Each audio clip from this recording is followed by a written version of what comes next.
Hi class, so here I wanted to talk a little bit about getting started with R and understanding a little bit about the R console and the things that we're going to be doing here in RStudio. So basically RStudio gives you the first thing that you should see in RStudio is this little console window, which is basically where we're going to be working, where we're going to be doing our analysis. It's our interface to the R interpreter. And so this works basically just like a little calculator. You can write little lines like you normally would on a calculator. So if you say something like 5 plus 4 and hit enter, it gives you back that the answer to that is 9. I'm going to make the font a little bit bigger so that you guys can see it. To do that, I'm just going to go to Appearance, and we're going to zoom in a little bit more than we are already. So I'll go up to 150 so you can see it. Okay, there we go. Apply that. That's fine. You don't need to know how to do that just yet, but basically that makes the font a little bigger so we can talk about it. So if you then wanted to go in and to do other operations, you can have 8 minus 4. You can have 8 times 6 is 48. Anything is basic math, you can do it there. It works just like a normal calculator would. It does follow the order of operations. So if you say 3 times 9 plus 1, you get 28 because it takes the 3 times 9 happens first and then it adds the 1 to it. So it follows order of operations here. Let me try it the other way around. 1 plus 3 times 9. You still get 28. So it does follow the order of operations. Basically, this is the console. This is how the console works. I wanted to go over a little bit more with basic variable assignment. So if you want to take a particular number and assign it to a variable, the way we do that in R is we could say x, and then we use the less than sign and then the minus sign. It makes a little arrow basically. So you can say, 5 is being stored into x, and so if I say now x times 3, you get 15 because it knows that x is supposed to be 5. That's the basic way that we do variable assignment.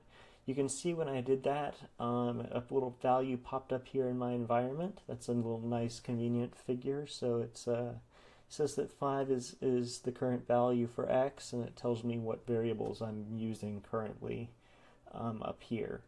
Now there's a little bit hard to get your head around the first time you see it, so I wanted to talk about it here. And that's that whatever you type in this console window doesn't get saved when you finish the process. A lot of the time what's happening here is never going to be saved for you to go use in the future. So if you want to be able to replicate your results or share your results or anything like that with somebody else, we need to be able to save our files and save our scripts. So to make a new R script, what you're going to do is you can click on this little button here, and that will make a new script, or you can click File and say I want a new file, and say a new R script here is what I want to create, and it creates this untitled one, which is basically a blank R script where you can build some simple code. So you can say that take that same code that we had before, like x is going to be let's make it a 6 this time. And then we'll make y is going to be a 2, and we'll say x plus y is what we want to do. So we've written those 3 lines now in our R script, and now if we want to run those lines, we can just go to the particular line, and we can hold down Control and press Enter, or you can click Code and hit Run Selected Lines, and it tells you that the hotkey there for that is Control Enter. So Control Enter, if you're on a Mac, it's the Command Enter. When you run that, it runs the current line, and what that means is that it takes this line and it copies it for you, and it pastes it right down here in your console.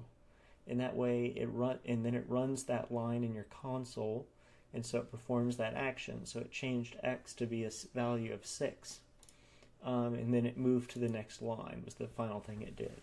So when I run the next line, it will store 2 into y, and there we go. We see y pops up as being a 2, and it's advanced to the next line, then we can run that final line.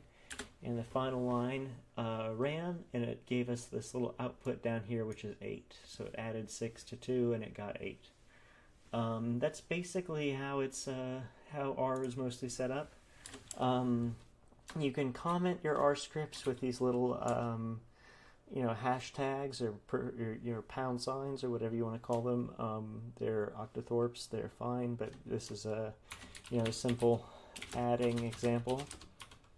The other thing that I want to talk about in this particular discussion is the idea of setting the working directory. So right now, you'll notice that the only other box here that I haven't really talked about in terms of all of our R space is the files box down here. It's got the files, and basically it's got my current home folder open, and it's not really pointing at anything in particular. For the purposes of going over what I'm going to be talking about on Tuesday, I want to talk, or in the first class, I want to talk about going to a particular directory where our files are stored to access those files. So I'm going to do that right now. So I'm going to add a new comment to my code. I'm going to be setting the working directory here. Usually we don't want to. Usually you just kind of do this one time and you get the code for it, and you keep the code going forward. That way you never have to deal with this issue. You don't have to repeatedly deal with this issue. You can do it every single time. That's fine. You'll just save yourself a little bit of a headache if you copy the code and put it in this untitled 1 script or somewhere where you're working. So what I'm going to do is I'm going to go to session, and I'm going to click set work, and I'm going to go down to where it says set working directory right here, and then it says choose directory over here. So it's also Control-Shift-H. You can just press that hotkey, or you can go set working directory, choose directory. But either way, it's going to open up a little choose working directory box, and this is basically where we're going to be doing all of our work. I'd encourage you to pick one folder where you're going to be doing your R work this semester, and just basically stick to that folder.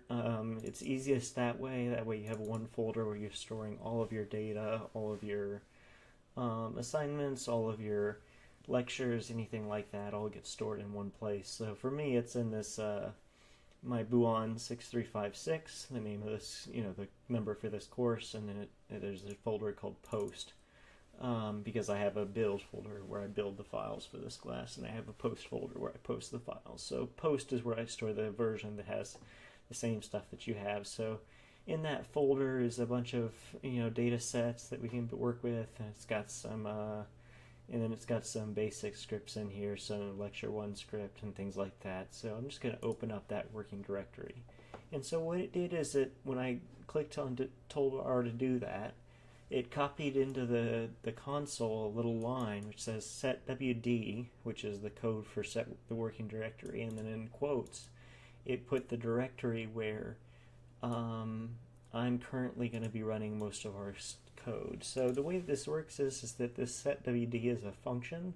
It's got the parentheses here which indicate that it's a function, and it's a function of a particular string which has the information about the directory where you're going to be working. So once you've got that line, you can copy paste that line and put it in your little script here, and this is a kind of simple example script that we can work with, and then in the future you can just copy this line or just run this line and it'll do the operation of setting the working directory, and you won't have to repeat it.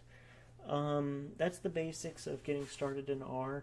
It's the basics of how this works. I hope that's helpful. Thanks.